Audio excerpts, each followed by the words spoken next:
Good afternoon, ladies and gentlemen, and welcome. My name is Greg Tomlinson, and I am Chair of the Heartland Group Holdings Limited Board. A warm welcome to shareholders and guests present today at the 2023 Annual General Meeting of Heartland Group Holdings Limited, the first annual meeting since the sad passing of our previous Chair and founding Director, Jeff Ricketts. It is our pleasure to return to Christchurch for this hybrid meeting. For those in the room, to ensure your experience at Te Pai Christchurch is both memorable and safe, we would like to make you aware of the following. Washrooms are in the foyer outside the rooms we are currently in. It is unlikely, in the unlikely event of an emergency, please remain calm and follow the instructions of the automated emergency system and the Te Pai Christchurch team. All emergency exits are clearly identified with illuminated green signs.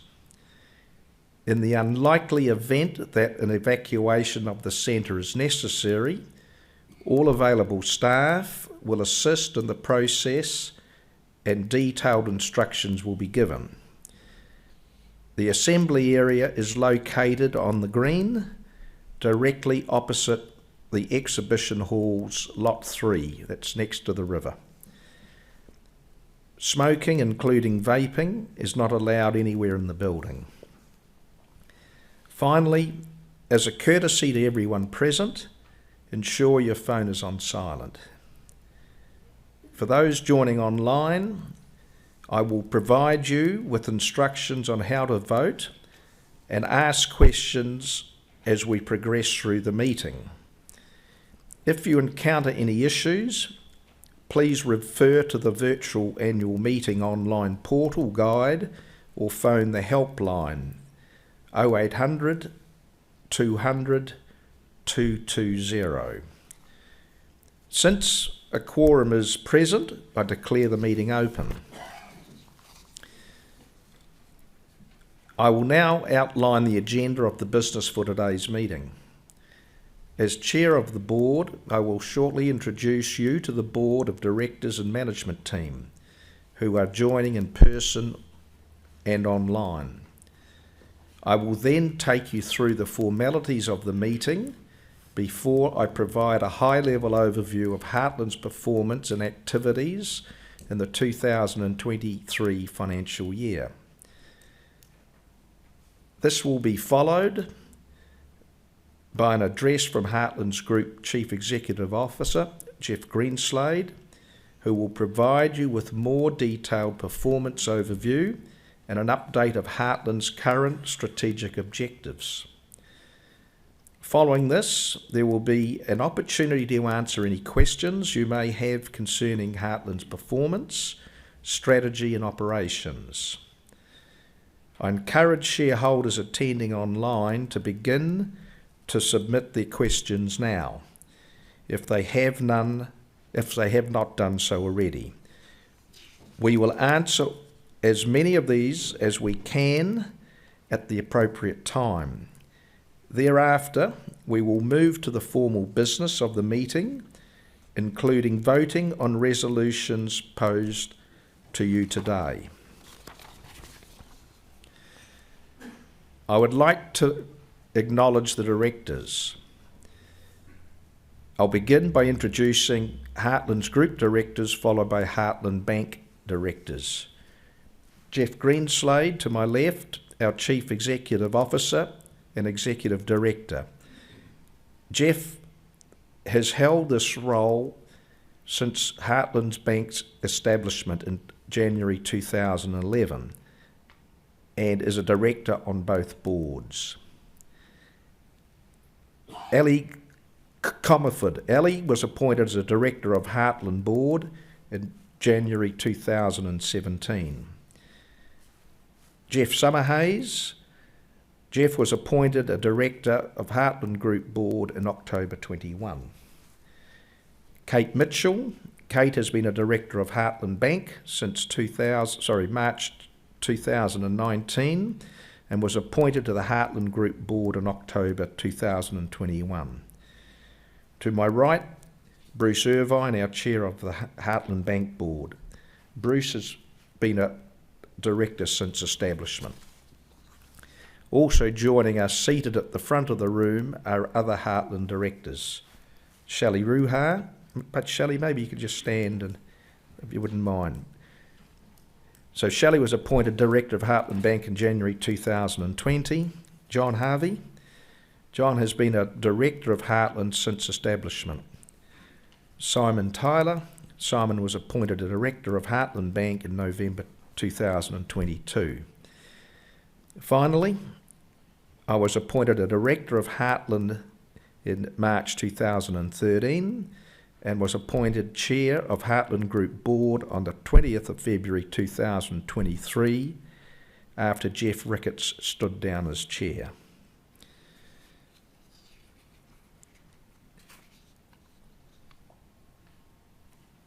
Also, alongside Jeff were other members of Heartland's management team present. Leanne Lazarus, Chief Executive Officer of Heartland Bank. Chris Flood, Deputy Chief Executive Officer of Heartland Group. Phoebe Gibbons, General Counsel. Andrew Dixon, Chief Financial Officer. Andy Wood, Chief Risk Officer of Heartland Bank. And Michael Drum, Chief Compliance Officer. The management team also includes Alicia Langdale, Chief Performance Officer, Doug Snell, Chief Executive Officer of Stockco Australia, and Lana West, Group Chief People and Culture Officer. Also joining us today is Nicola Foley, Group Head of Communications, who will be looking after the online questions. Formalities, proxies and postal votes. Returning to the business of the meeting, I advise that all valid proxies and postal votes received from shareholders within the prescribed time limits have been admitted. I can confirm that a total of 840 proxies and postal votes have been accepted. This represents some 251 million shares, or 35% of the total shares on issue in Heartland Group Holdings. I can say that for all the resolutions before us today, approximately 82% of those proxies and postal votes are in favour. Meeting procedures. I would now like to outline the meeting procedures. This is a meeting of Heartland Group Holdings Limited shareholders. Accordingly, while our guests are very welcome to witness the proceedings of the meeting, participation in the shareholders' discussion and the business of the meeting is confined to ordinary shareholders present in person, online, by proxy, or by authorised representation. Regarding the voting procedures for today's meeting, all resolutions will be decided on by way of a poll. This is in line with the practices increasingly adopted by listed companies and the preferred method of the New Zealand Stock Exchange and the New Zealand Shareholders Association. By having resolutions decided by way of a poll, we are counting all postal votes, proxy votes, votes online, and votes from the floor. Each resolution will be put to the meeting. Shareholders joining us in the room should have received a voting card on registration. You will need to keep your voting card with you until all the resolutions have been voted on. Our share registry, Link Market Services, will then move through the room with the ballot boxes and collect the voting cards. If you need to leave the meeting before the end, you may place your voting card in one of the ballot boxes at the exit with the Link Market Service staff member. For shareholders attending the meeting online, when your online registration is validated, you will receive an electronic voting card, which you can use to cast your vote. To vote, you will need to click Get Voting Card within the online meeting platform. You will be asked to enter your shareholder or proxy number to validate. Please then mark your voting card in the way you wish to vote by clicking For, Against or Abstain on the voting card. Once you have made your selection, please click Submit Vote on the bottom of the card to log your vote. Please refer to the virtual meeting online portal guide or phone the helpline 0800 200 220 if you require assistance. Voting will remain open for 5 minutes after the conclusion of the meeting. Notice of the meeting that the notice calling this annual meeting was published electronically on the 11th of October 2023, with hard copies subsequently sent to shareholders. That notice outlined the formal business for the meeting and also provided background information of each resolution to be voted on. The minutes of the last annual meeting, held on the 8th of November 2022, have been approved and confirmed by directors, as is our custom. A digital version is also available on Heartland's website at www.heartlandgroup.info. Upcoming items. I will now share with you my Chair's address before inviting Jeff Greenslade to address you. We will then move to the shareholder discussion. We invite online questions to be submitted now to allow us time to answer them.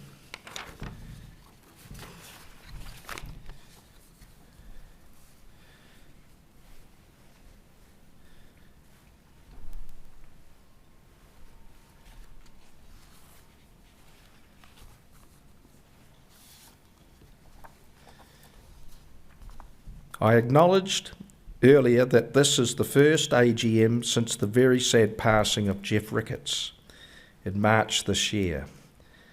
As a founding director, Jeff played an instrumental role in bringing Heartland together and establishing the successful Trans-Tasman financial services organisation that it is today.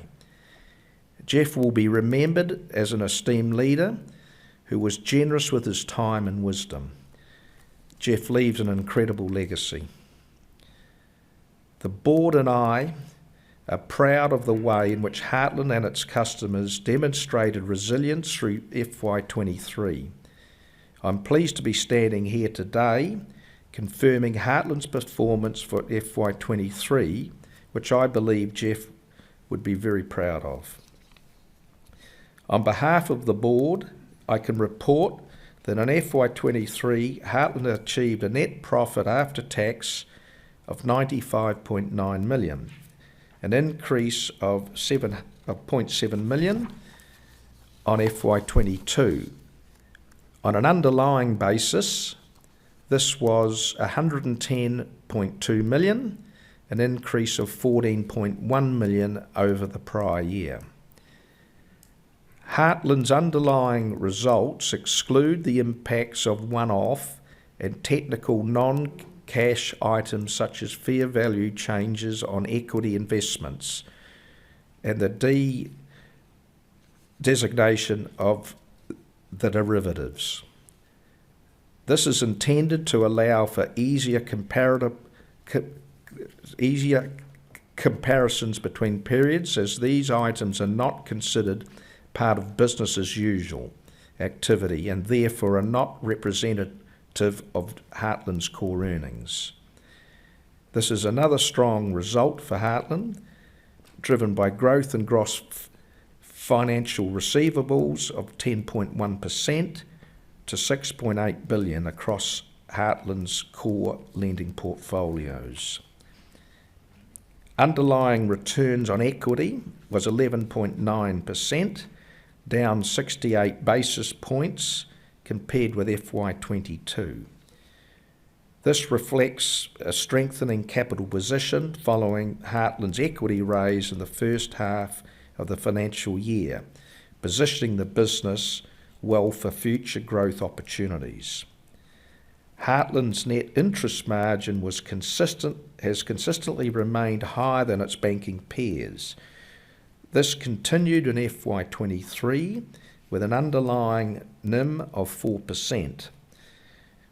Through proactive portfolio pricing and margin management, Heartland's NIM stabilised in the second half of FY23.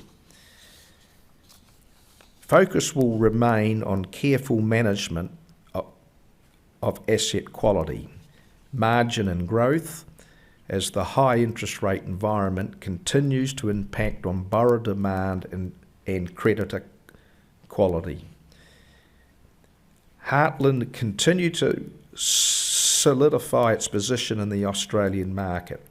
StockCo Australia completed its first year as part of the group and performed well in a challenging environment. Meanwhile, Heartland's Australian reverse mortgage business continued to increase its market share to 39.9%, up from 34.7% at 30 June 2022. In October last year, Heartland signed a share purchase agreement for the acquisition of Challenger Bank, conditional only on a receipt of the necessary regulatory approvals. As we continue to actively work through the regulatory approval process, we eagerly anticipate the growth opportunities that will be possible upon completion. Jeff Greenslade will discuss in more detail the Australian growth strategy, including the proposed Challenger Bank acquisition. As demonstrated in receivable growth, Heartland's Bank continued to perform well. This was supported by the recognition it received from its saving products and online home loans. Heartland Bank was awarded CanStar New Zealand Saving Bank of the Year award for the 6th year in a row, while its online home loans received an Outstanding Value Home Lender Award. Digitalisation of Heartland's products and platforms continued. Achievements included a 65% increase in the number of Heartland mobile app users in New Zealand. As part of its commitment to digitalisation and the efficiency of its operations, Heartland's ambition is to reduce its underlying CTI ratio to less than 35% by FY28. Jeff will address this shortly. Progress has been made against Heartland's sustainability framework. In this regard, I'm pleased to announce that at the beginning of October, Michael Drum, previously Group Chief Operating Officer, was appointed to the new role of Chief Compliance and Sustainability Officer at Heartland Bank. Michael has responsibility for creating a dedicated regulatory affairs and compliance function with Heartland Bank and progressing the various initiatives within Heartland's sustainability framework. Sustainability. Heartland's three-pillar sustainability framework is focused on sustainable practices which minimise Heartland's environmental impact, positively contributing to its communities and enhancing the lives of its people and customers. Under the environment pillar, Heartland has made a commitment to support the just transition to a net zero economy. Heartland's unaudited operational greenhouse gas emissions for FY23 saw a 17% reduction on the FY19 base year. Heartland intends to set a long-term greenhouse gas emissions reduction target plan in FY24, including Scope 3 financed emissions. Heartland developed an environmental risk screening tool to understand the sustainability of its larger business and rural borrowers by reference to environmental, climate, reputational and regulatory factors. This tool is now being used in credit decisioning processes. Furthermore, Heartland is phasing out lending on diesel passenger vehicles and more than doubled the portion of new generation vehicles funded through its motor finance portfolio in FY23. For the people pillar is focused on supporting Heartland's people to grow, thrive, and be empowered to achieve Heartland's goals together. It also describes Heartland's commitment to caring for customers and the communities in which it operates. FY23 was Heartland's second year of reporting pay gap information for gender, Māori and Pacifica. Heartland remains committed to ensuring it monitors recruitment, pay levels and remuneration to ensure it is fair and unbiased. There is more to be done to close Heartland's pay gaps, and we will continue to report on these metrics annually. Heartland invests in attracting and developing talent, with a particular focus on the younger demographic. This is important given that 49% of Heartland's employees are under 35 years old. Heartland's Manawa Aku internship program for Māori and Pacific youth is a key initiative in this space. The program has welcomed more than 110 interns since its inception in 2017, with many having continued in employment with the Heartland Group after the conclusion of the internship. In line with concerted efforts by its people to focus on diversity, equity and inclusion, Heartland's Accessibility Employee Group was formed to champion accessibility within Heartland with a goal of achieving the New Zealand the TIC. As many of our shareholders will be familiar, Heartland has a long history in the New Zealand dating back to 1875. So we are delighted to be able to support the communities we operate in through the Heartland Trust. The Heartland Trust is an independent registered charitable trust which is closely supported by Heartland. Since becoming the Heartland Trust in FY 2012, the Trust has donated more than 4.3 million to the New Zealand community groups and organisations, a figure we're very proud of.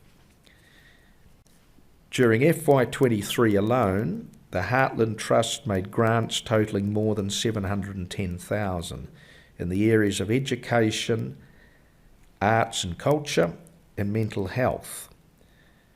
The Trust continues its funding and support of the InZone Education Foundation, Auckland City Mission, Word Christchurch Festival, and a number of high school and club first 15 rugby teams across the country. Donations in FY23 included $45,000 towards disaster relief efforts following the effects of the Auckland flooding and Cyclone Gabriel in the Hawke's Bay. And financial wellbeing. Activities under the financial wellbeing pillar intend to support the financial wellbeing of Heartland's customers and communities. This was delivered through Heartland's products and ongoing digitalisation efforts. The current economic environment and cost of living has left more New Zealanders experiencing financial difficulties. Heartland is committed to supporting its customers during this difficult time and continues to offer the Heartland Extended products, which enables customers in arrears to make their existing loan repayments more manageable. Furthermore, we are pleased to share that more than 48,000 New Zealanders and Australians have been able to live a more comfortable retirement with a Heartland reverse mortgage. Heartland has extended digital access to its Australian reverse mortgage customers through the release of its Heartland Finance mobile app, allowing these customers to manage their loan from their mobile device. Heartland intends to provide app access to its New Zealand reverse mortgage customers in FY24. For our shareholders, we are pleased to be able to pay a final dividend of 6 cents per share, bringing the total for FY23 to 11.5 cents per share. The full year payout ratio of 85% compares to the average over the last 3 years of 76%.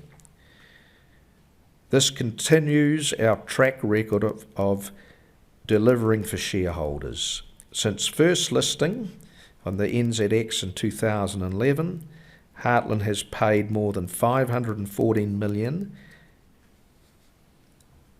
in dividends to its shareholders. Outlook.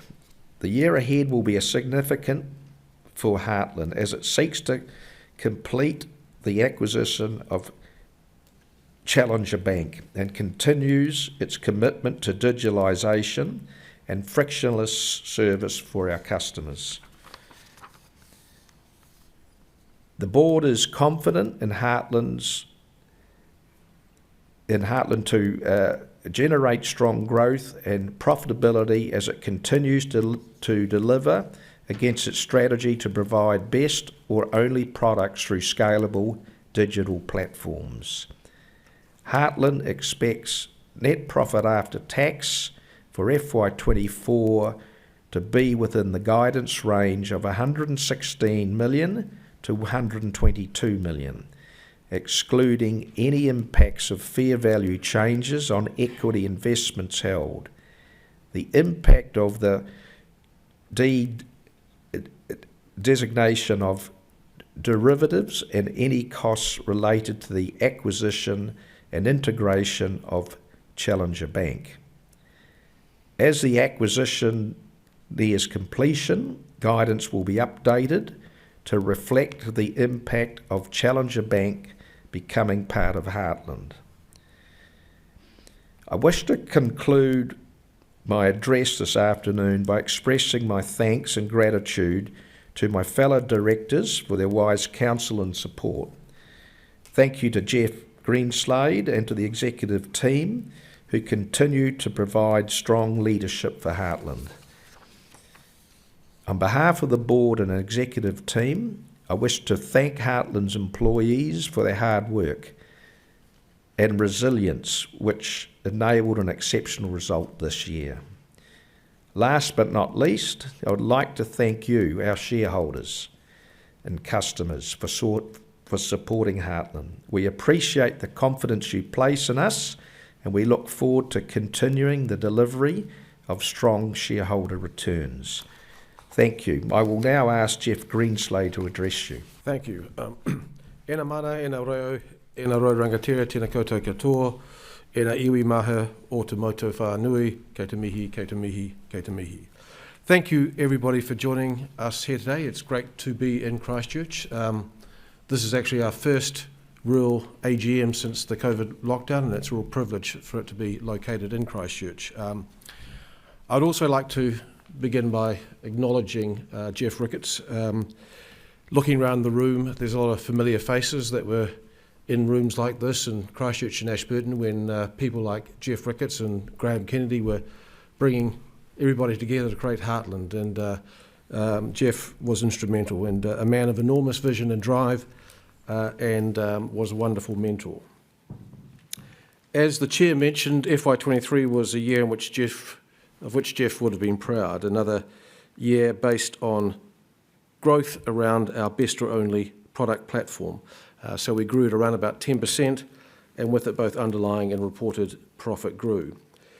And it also should be noted it was a result that was forged in a very difficult environment of high inflation, increasing interest rates, and reflects the strong market position that we've got both in New Zealand and in Australia.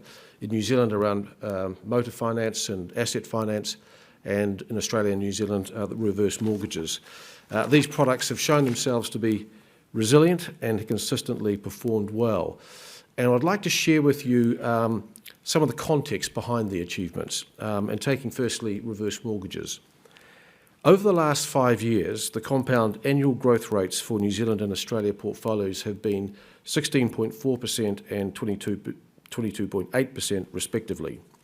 And last year in each country, the books grew by more than 20%. And that just demonstrates that resilience and the position of those products and growth that we expect to continue as that demographic demand continues as people age and wish to remain in their homes. In motor finance, while New Zealand's vehicle market experienced a 6.2% decrease in total new and used cars that were sold, our volumes grew by 11.6%. So we did well in a shrinking market, increasing market share. And that growth is based on some great relationships we've got with dealers and white label partnerships with manufacturers. In asset finance, where we finance things like trucks and transportation equipment, yellow goods, tractors, we experienced 7.8% growth. And that reflects the dependency that book has on things like infrastructure spend and the need for transportation of goods and services around the country. And one last one is in the highly contested home loan market, our online platform for mortgages grew by 14%. And this product is an example of the success of Heartland's digital strategy, where with an online-only platform, we can be competitive against the major banks in terms of price. However, as noted, despite growth across these portfolios, we saw a contraction in our net interest margin due to the new mix of business favouring better credit quality, the disproportionately higher growth in the low margin product of reverse mortgages, and increased cost of funds, which has and continues to impact on margin. Alongside these operational achievements, the FY23 year was one of significant advancement in terms of strategic activity in two areas in particular I'd like to share with you. Firstly, in technology, with our focus on efficiency and the upgrade of our core systems within the bank. And secondly, the development of our strategy for expansion in Australia. And turning first to technology, our mantra is very much around frictionless service at the lowest cost. What this means in practice is quick, hassle-free service, and more importantly, delivered with an unrelenting commitment to efficiency. Efficiency is very important to us, and we measure it through our cost-to-income ratio, what it costs us to earn a dollar. Our ambition is to achieve an underlying cost-to-income ratio of less than 35% by the end of FY 2028, and this aim truly sets us apart. So let me explain a little bit about how we are going so far with this objective. In FY23, the underlying cost-to-income ratio was 42%. In other words, we spent 42 cents to generate every dollar. How does this compare with others? Well, smaller banks in New Zealand of our size have cost-to-income ratios much higher, in the range of 60 to 80%. The 42%, though, also compares very favourably against it's about the same as the average for the Australian major banks. So this means we have the same operating leverage of banks that are more than 100 times our size. And we've replicated that scale through technology. Initially through being an early adopter of digitalisation at the front end and reducing our physical distribution networks, using online or app-based channels. But it is an ongoing challenge and requires the application beyond the front end and automating all parts of the service platform. There is more to do. And while the ratio may wobble around across its journey over the next few years, we want to see a trend down, not just to have parity with those Australian banks, but to create some distance between ourselves and them, to create a real point of differentiation in respect of efficiency. And the ingredients of achieving that are through increasing customer self-service, streamlining and automating our internal ways of working. And let me give you some examples of the projects that we have underway in terms of achieving that objective. Firstly, reducing customer inbound calls by shifting the solution for those calls onto our mobile app. You know, we aspire internally to have 0 inbound calls, because let's be honest, calling your bank is a time-consuming and joyless exercise for customers. You know, if a customer has to call us, we have failed. Instant solutions on your smartphone is good service. Waiting 30 minutes listening to awful music is not good service. Secondly, offering motor finance customers in particular increased flexibility to self-manage loan repayments to suit their lifestyle.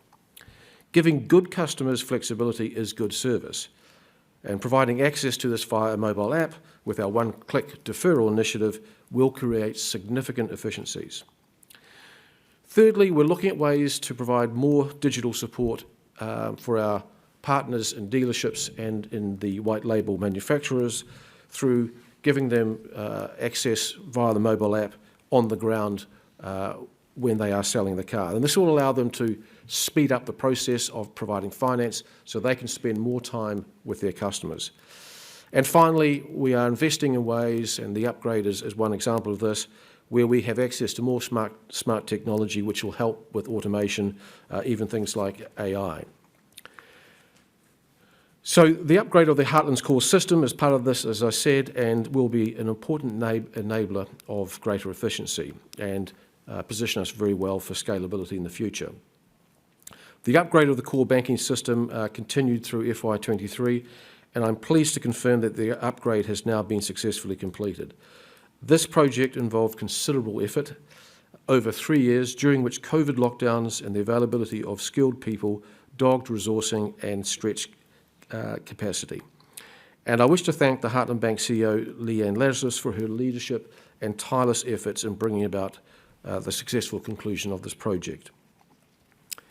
The second area of focus for us has been expansion in Australia, alongside the other things we're doing. And really it is about fulfilling the goal of becoming a bank in Australia. And the acquisition, or the ultimate acquisition of Challenger Bank, is the key stepping stone for this. Challenger Bank is small, so it doesn't come with much in the way of legacy lending, and has recently gone through a technology upgrade, so it is an excellent base for us to start our business aspirations in Australia.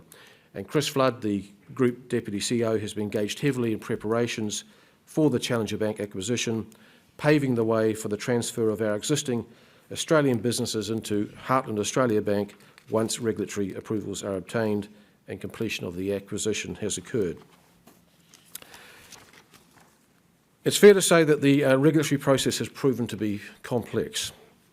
What we are doing, a New Zealand bank buying an Australian bank and integrating existing business, is a novel process on both sides of the Tasman. Normally it happens the other way around. There have been a range of technical issues to resolve across 2 jurisdictions, but the applications with the relevant regulators in both countries.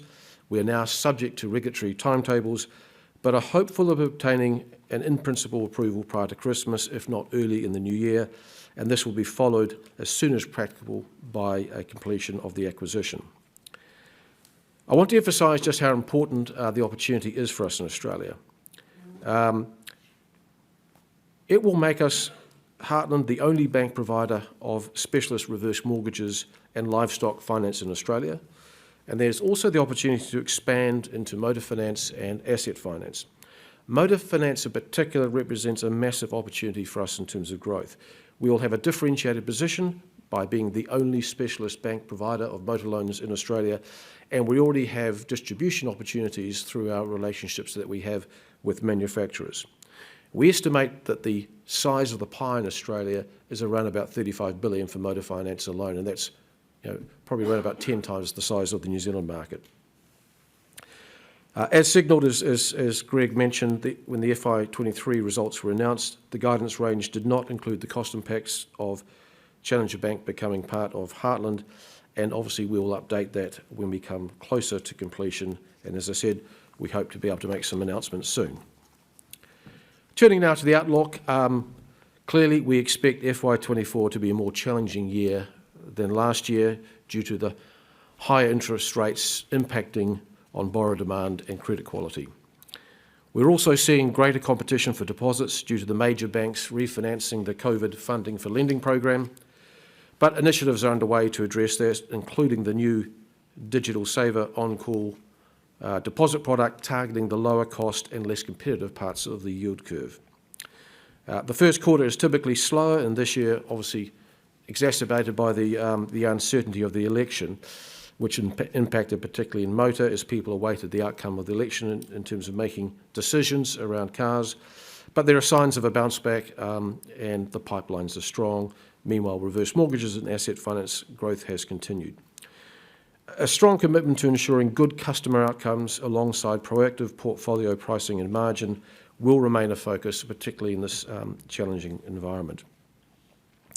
In conclusion, I'd like to thank the people of Heartland for their exceptional efforts. We've achieved a lot in FY23 operationally, but also strategically, and that has come with a lot of hard work and sacrifice by our staff. So I thank them for all that they've done. I'd also like to thank the support of the board, and finally, thank you, our shareholders. Your support is very greatly appreciated. Thank you very much. And it's once again lovely to see you here in Christchurch. Thank you.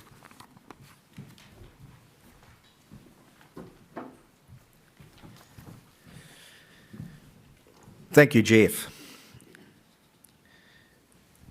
Ladies and gentlemen, before opening the meeting for questions, I advise that Karen Shires of PricewaterhouseCoopers, the company auditor, is present today and is available to answer any questions relevant to the conduct of the audit and the preparation and content of the auditor's report for the year ending 30 June 2023. Shareholders who wish to ask a question on Heartland's performance, strategy or operations can submit their questions through the online meeting platform, and I will aim to ensure as many of those questions as possible are addressed. Any questions unanswered will be responded to by email, or please feel free to engage with the board and management after the meeting and online via email. Any comments, questions or matters raised for discussion during the meeting must be relevant to the business before the meeting. If you have matters you would like to raise as a customer, the board and management team are available to answer your questions during refreshments following the meeting.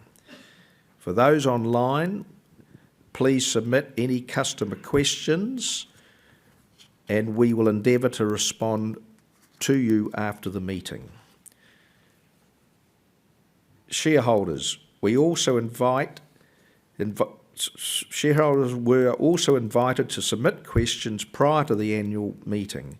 We received just one question, which I will address now. Regarding the proposed increase in the director fee pool, we were asked, why is this proposed rise in directors' salary so high? Heartland is asking shareholders to approve an increase in the director fee pool to address two matters. The first is to ensure the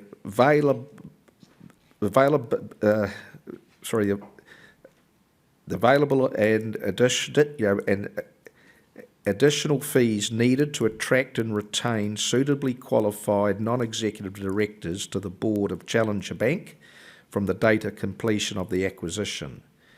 The acquisition remains subject to receipt of the necessary regulatory approvals. Challenger Bank is a regulated, authorised deposit-taking institution and is required to be independently governed by a board of directors who meet APRA governance requirements.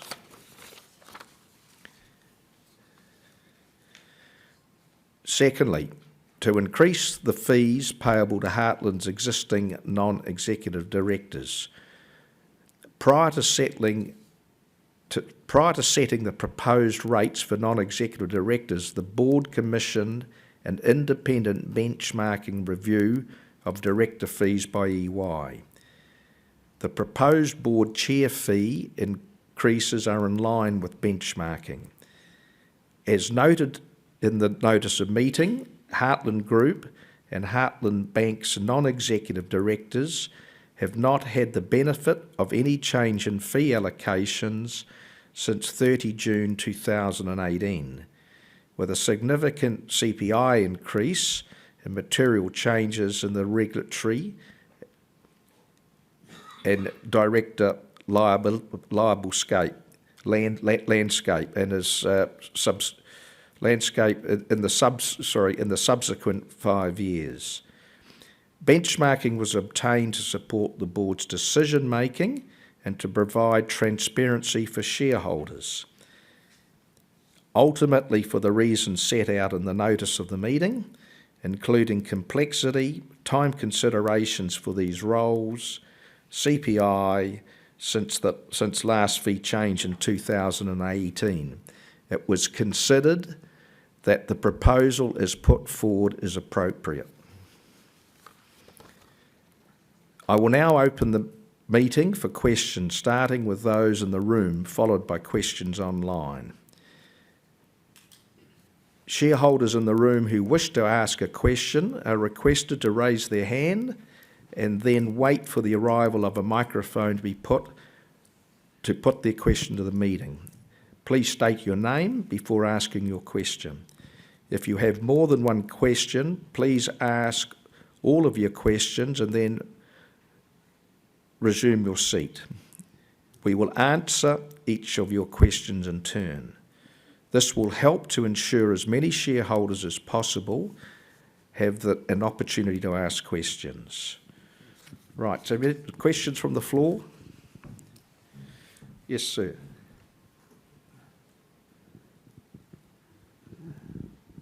Thank you. My name's Max Smith and I'm from the New Zealand Shareholders Association, and I've authorised a couple of questions here which I'm sure you'll find easy enough to answer, and I hope you do. In your 2023 annual report, under your strategic vision, you highlighted growing your existing Australian reverse mortgage business, which you've already mentioned here today, which is excellent. A tightening economy in Australia suggests that this may well portend to a growing opportunity in this area as people require more funds.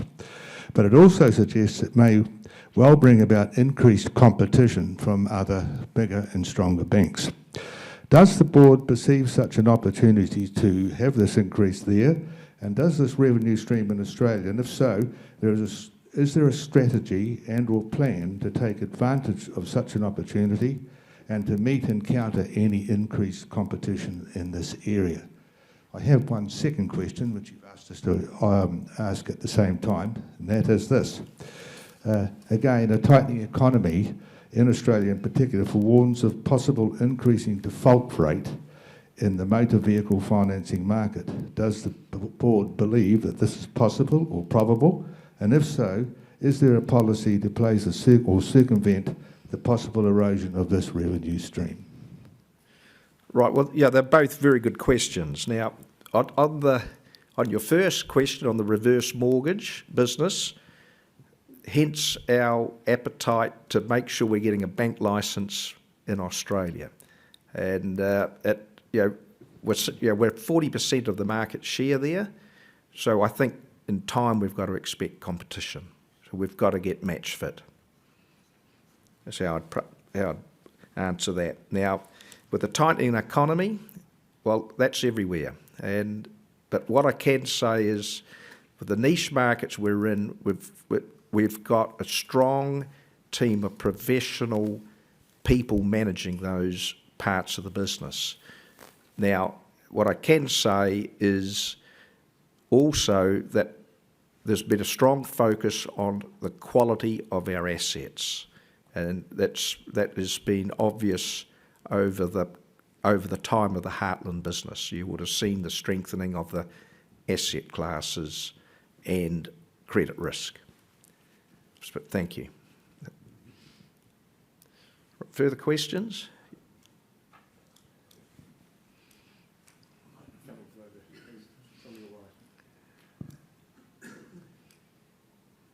My name's Simon Martin. I just wanted to ask you about your road to carbon zero. Presumably a lot of your carbon emissions stem or derive from your customers, because I heard you saying that you are no longer lending on diesel tractors. What sort of effort is made to actually work out the carbon footprint of those to whom you lend? Well, Simon, that's a good question, but if you don't mind, I'll pass you to our expert, Michael Drum. Thank you, Michael. I just want to hear.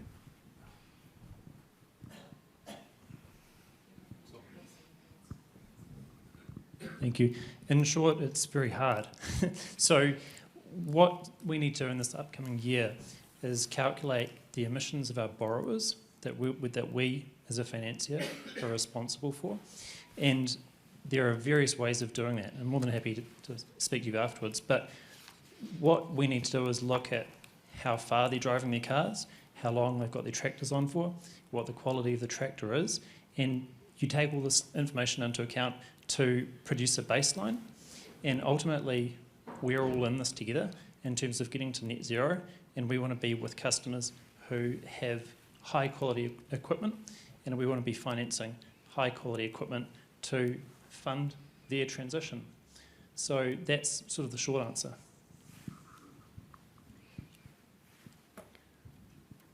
So thank you. Yes, down here, please.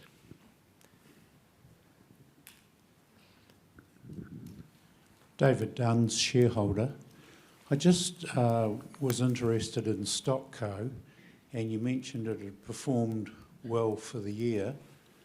You had a capital raising for that a couple of years ago, but I don't know any other information about it, and I wonder just how well it's done and whether it's achieved budget and where you see that going, and whether Challenger will make a difference to continuing that growth and profitability.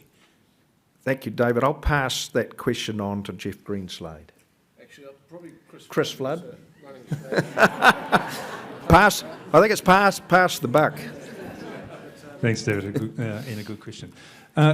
Look, the livestock market in Australia had its challenges last year, not the least of which was, started the year off very wet and ended the year in parts of Australia very dry.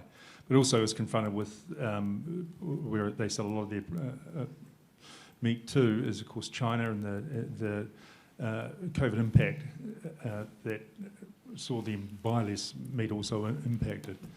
But the actual underlying performance of StockCo was very strong. They increased their cattle numbers by around 24%, they increased their sheep numbers by 12%, and they increased their customer numbers by 11%. But during the period there was a commodity price drop, and so the value of the stock that was replacing the stock that was processed actually dropped. We still achieved, notwithstanding most months between a 20 and 30% commodity price drop, to grow the balance sheet, although the growth in the year was modest. With the increase in customer numbers and stock numbers that we have on hand, we think we're well placed to execute on our strategy. And I think it's it was a difficult year, but it was a fantastic opportunity to get a great asset, and it will continue to perform well in the future. Thank you, Chris. So look, I've just got a minute. So if we can bring it down to just the final questions, please, if there's anything from the room.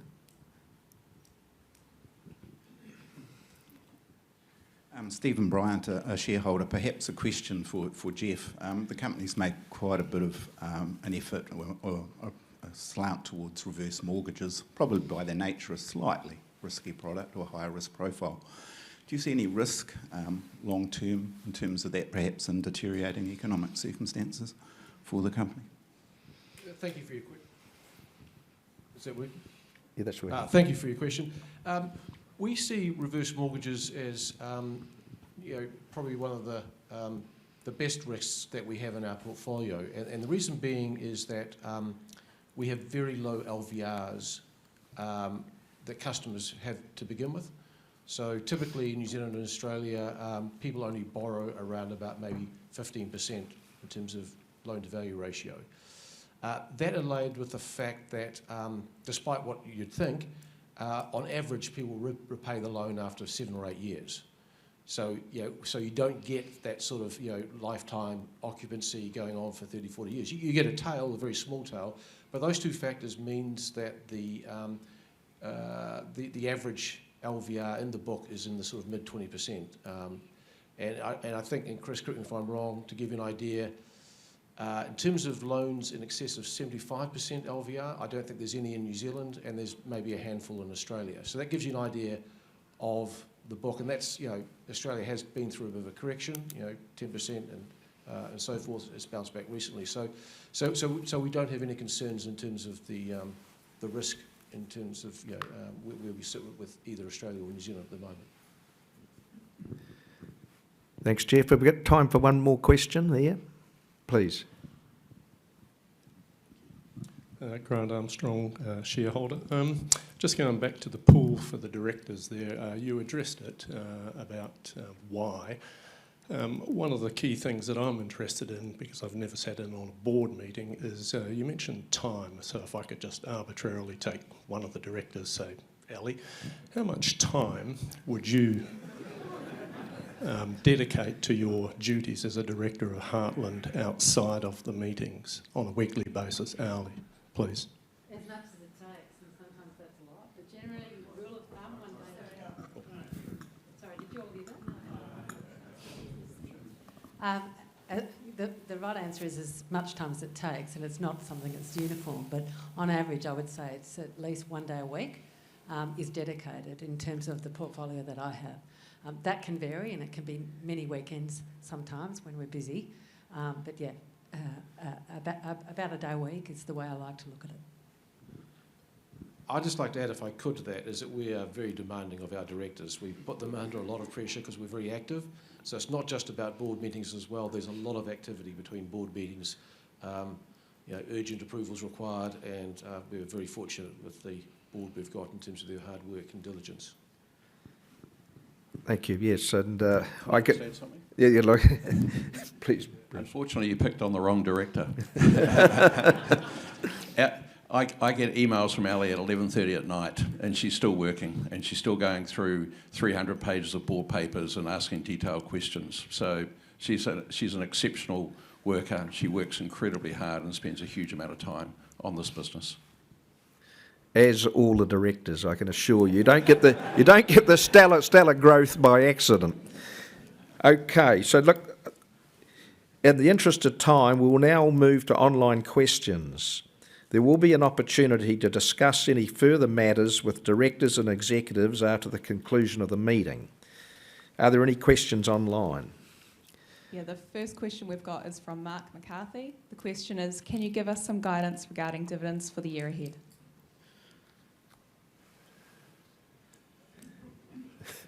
What's the next question?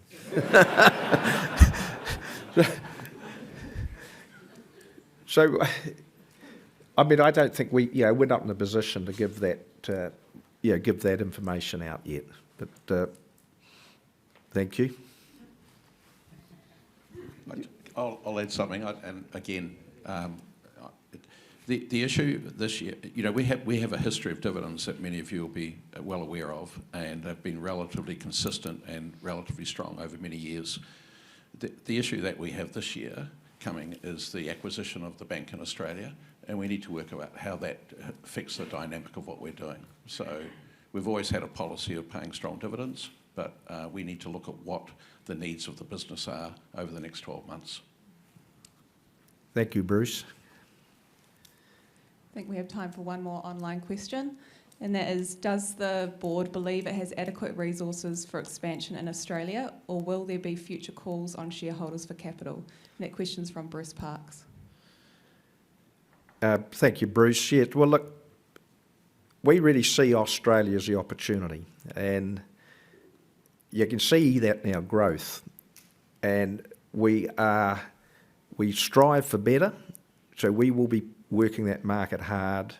So what does that say? That, if the opportunities are there and if they're sensible, we will be working hard to grow this business, as we've done all the way through.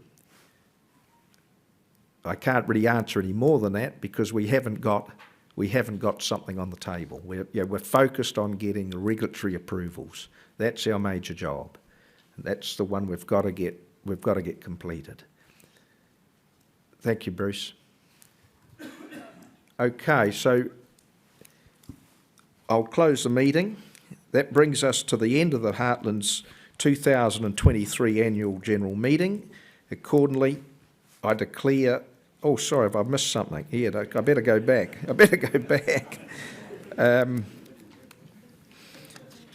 Sorry, yes.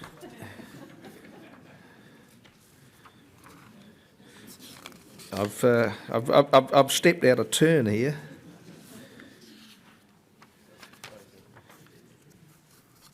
So that's for you. Page 14, voting. Yes, we're voting. So we now move on to the formal businesses of the meeting, which is to vote on the resolution set out in the notice of meeting. As mentioned earlier, if you are attending the meeting online, you can cast your vote using the electronic voting card received with your online registration is validated. If you have any questions relating to any of the resolutions, please submit them online now so that they may be addressed alongside questions from the floor within the discussion of each resolution. So resolution 1 is a re-election of myself, so please I'll pass you to Bruce to chair. Thanks, Greg. For a minute there, I thought I'd missed out on my opportunity. The first item of business is the re-election of Greg Tomlinson to the board of Heartland Group. Details regarding Greg's background, qualifications and experience were included in the notice of meeting. Greg stands for re-election with the full support of the HGH board. The resolution to re-elect Greg is an ordinary resolution requiring approval of 50% of shareholders of those voting and entitled to vote. So I'm now going to hand back to Greg to tell you about Greg, and then I'll come back and move the resolution. Thank you. Thank you, Bruce. No doubt you're starting to get sick of me. But anyway, so good afternoon, everybody, and thank you for the opportunity to give you a little background on myself and my involvement with Heartland Group Holdings. My association with Heartland dates back to 2009 when PGC at the time was the owner of Marek Finance. During the GFC, many finance companies were in trouble. Some failed. Marek was no exception. Recognising the longer-term impact for the New Zealand economy if the underbanked market couldn't be served, I could see this was going to be a major concern. So I agreed to participate in the capital raise for PGC in 2009 and was supportive of the spin-out of Marek from PGC to Heartland Group Holdings. I further increased my shareholding through 2010 to 2012 and assisted with the underwriting of the Pine Gould Wrightson Rural Loan Book, which was purchased by Heartland Group Holdings. I have supported Heartland Group Holdings on every capital raising since and to date, and have maintained a shareholding in the order of 10%. My business experience spans over 40 years, owning, managing and building scalable businesses with directorships in several listed and unlisted companies, which are all noted under disclosures in the annual report. Throughout this time, each business has been established with sound and robust infrastructure to ensure commercial soundness, investing for scale and adding a meaningful contribution to the economy. I'm focused on the sustainable growth of Heartland as a dynamic, market-leading business in its core products, with significant growth opportunities across New Zealand and Australia. I am confident in Heartland's strategic vision, having niche, best or only product offerings in deep markets. The success of this strategy is demonstrated by its stellar growth. Keeping our customers at the core, a disciplined focus on the execution of our strategy, and building wealth for shareholders will put Heartland Group Holdings in good stead for continued growth. This is an exciting time to be part of the Heartland journey as it embarks on the further expansion of its core lending products in the Australian market. I have the skills, experience, passion and motivation required to contribute to the ongoing growth and success of this great little company, and I would be grateful for your ongoing support for my directorship of Heartland Group Holdings, and I'm delighted to take any questions. I'll take the questions. Right, thank you. So I'm going to move the resolution that Greg Tomlinson, who retires by rotation and is eligible for re-election, be re-elected as a director of Heartland Group. Are there any questions from the floor? Max. Not a question, Bruce, just to say that the New Zealand Shareholders Association supports Mr. Tomlinson's nomination and appointment, and we will be voting in favour of his re-election. Thank you, Max. Any questions? Are there any questions online? No questions online. No questions online. If there are no further questions, then please just mark, if you haven't voted already, please mark your intention on the voting card, either for, against or abstain. And for those online, please click on the submit vote on your online screen. And I'll now pass back to you, Greg. Thank you. So Resolution 2, Directors' Remuneration. This resolution is for the proposed increase in the total of annual remuneration available to all non-executive directors. Details regarding the rationale for the increase in directors' remuneration, including a table of current fees and a summary of EY's report, were included in the notice of meeting. The proposed increase in directors' remuneration has the full support of the board. The resolution to increase the directors' remuneration is an ordinary resolution requiring approval by a majority, being more than 50% of the votes of those shareholders entitled to vote and voting. I move that the total annual remuneration available to all non-executive directors be increased from 1,600,000 NZ or 1,400,000 Australian to 2,400 NZ or 2,400,000, yes, we get that right, and or Australian 2,200,000, whichever is the greater amount from time to time. An increase of New Zealand $800,000 or Australian $800,000, 33% and 57% respectively, effective from FY24 and onwards, with such sum to be divided amongst the non-executive directors as the board may from time to time determine. Are there any questions from the floor?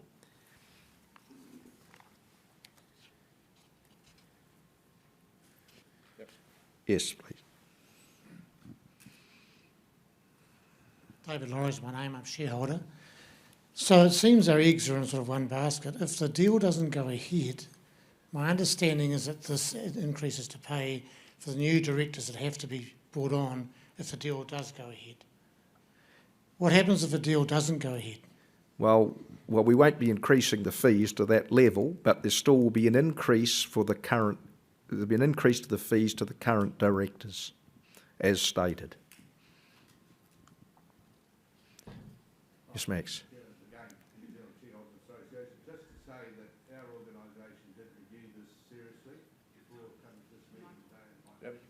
Sorry, Max, just wait for the mic, thanks. Max Smith from the New Zealand Shareholders Association. We did have a very close look at this and we discussed it with some of your executives, and we would like to make it known that we approve of this and we will be voting in favour of this resolution. Thank you very much, Max.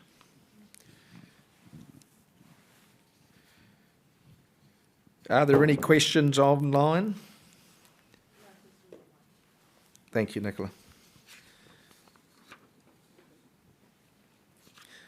Please mark your intention on your voting card by selecting for, against or abstain in item 2. For those online, please click Submit Vote on the bottom of the voting card to lodge your vote.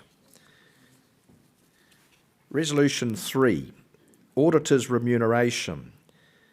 The final resolution is to record the automatic reappointment of PricewaterhouseCoopers as the company's auditor and to pass the following resolution. This resolution also has the full support of the board.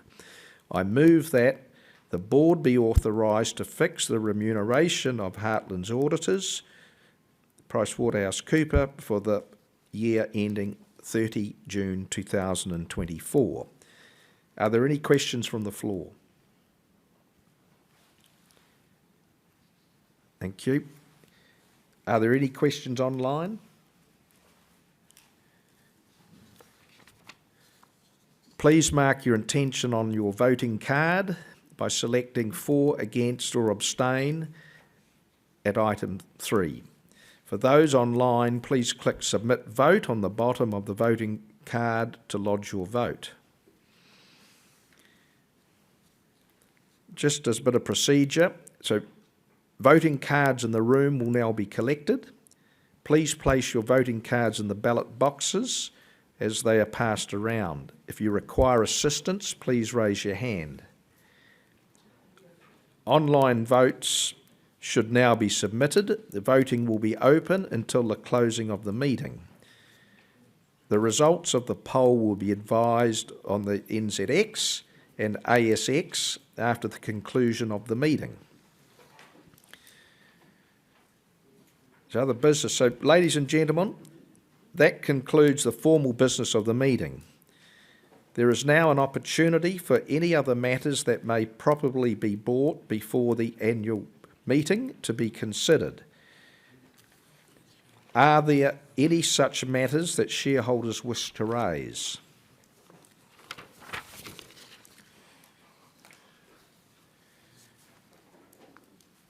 Okay. Are there any questions from the floor?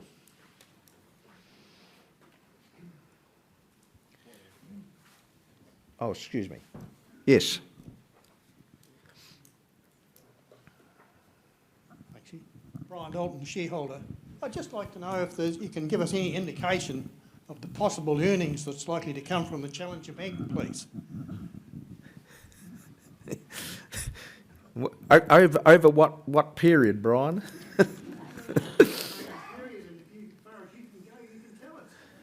Well, yeah. Okay. Well, we can't. So I mean, again, it's we're making an acquisition. We've got the benefit by having a bank license for deposit taking. So I think that's as much as I can really forecast out. But I'd view it that we're moving forward. We're not risking our business anywhere. We're carrying on in our core lending, our core lending opportunity. Our core lending platforms. Hence, it's a good proposition for Heartland. Can I just add that at the moment we're uncertain of timing, we're uncertain of the final sort of conditions of bank registration, etc. So, but obviously when we come back with the update to guidance, once we have clarity on those matters, then you'll have a better idea.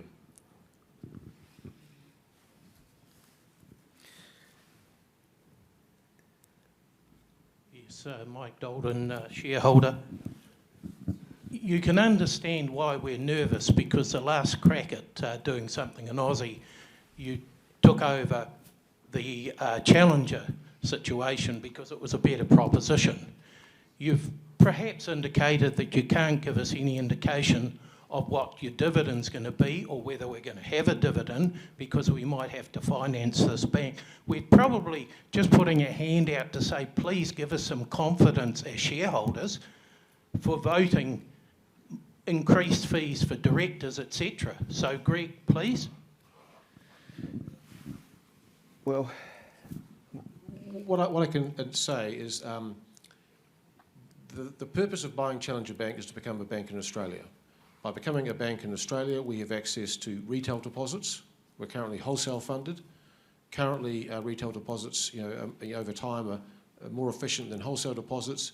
It's a deeper pool, as one of the gentlemen observed over here. How do we wish to respond to the possibility of a more competitive market if the big banks got into that business? So we need to have a banking licence which will give us a deeper pool of funding and a more efficient pool of funding as well. So we're definitely doing it because we think it's going to be better. All we're saying at the moment, for a whole lot of reasons, we can't break that down into numbers at this stage. Thank you, Jeff. Right, so that... Oh, sorry, my apologies. Yes, Grant again. With respect to the increase in contributions that are going to be coming from Australia, hopefully, does that affect the level of imputation attached to dividends at all? Where's Andrew? In short, no. Indeed. Thank you, Andrew. Yes, one final question, please. Hi, my name is John Ryden, shareholder. I understand the advantage of the Challenger Bank, as Jeff just explained. Would you be able to tell us what the purchase price is of buying the Challenger and how you plan to fund it? Yes, well, we can tell you that it's 35 million. It's been that 36. With adjustments to come. Yes, and there are some adjustments over the time that it's taking to settle. But so that's the first piece. Now, what was the second part of your question? How are you planning to fund the purchase? Yeah, we are looking at a number of options. It's not. No. Look, it's 35 million. It's not a lot of money to this business. Okay. Thank you. Yes, one more question. Yes, yeah. I'm going to do that. This is a very general question, but in the Australasian Banking Centre, sorry, my name's Derek Hensel, shareholder, In the Australasian banking sector, where would you like to see Heartland position itself in 5, 10, 20 years' time? Well, again, look, yeah, Derek, we're focused on the products that we are good at. You know, so you think about our business, we look after what we call the underserved, and with a lot of those business units, they are quite high touch, so they're not really where the banks want to play. And our people are very trained; they are specialists in those products. So there's going to be a long time before you see much deviation from that. You can see by our growth prospect, particularly the reverse mortgage business in Australia, it's growing at plus 20% per annum. So we've got plenty of runway ahead of us, is all I can say on that. So look... So the answer from your fellow shareholder was absolutely correct. We want to be number one in the areas where we lend. That's where we want to be. We don't want to be number one in home loans or anything like that. We want to be number one in reverse mortgages, in livestock lending, in motor lending, asset lending. Yeah. So look, I think, if you've got further questions to ask, please raise them with the board and management outside as we're having a drink. And so this brings us to the end of Heartland's 2023 AGM. Accordingly, I declare the meeting closed. Thank you for your attendance and participating here today. You are welcome to join us in refreshments. Thank you.